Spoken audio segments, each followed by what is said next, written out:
let's talk about cp command. Cp stands for copy. So when we want to copy any file, we will use cp command followed by the name of the file and then the destination. Okay, so let's see this.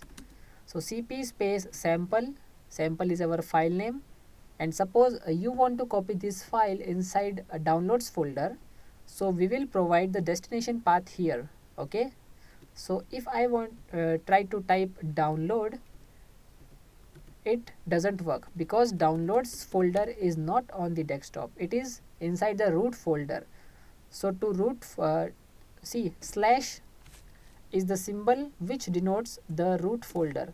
Okay, so slash, and inside root we have downloads folder. See,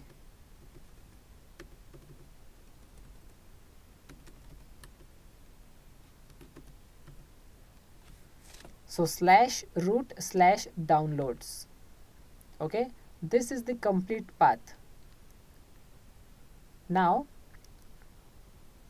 you can copy any file to the desired location but with a different name as well.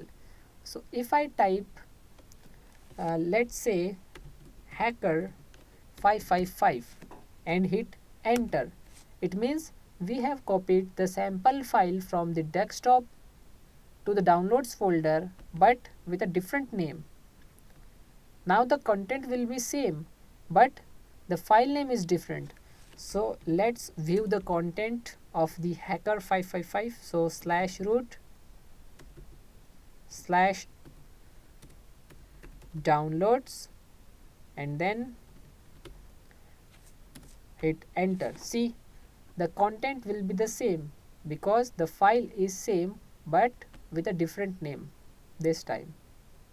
Okay, now instead of copying anything, if you want to move that file or folder, we will use the mv command. Mv stands for move and the rest of the syntax would be same.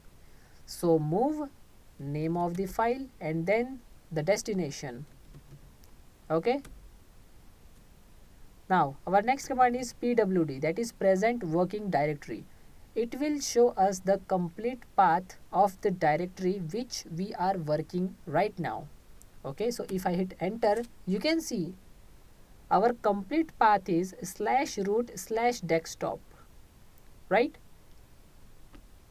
See, for now we know that we are working inside desktop, but sometimes it happens that we are working somewhere deep inside a folder.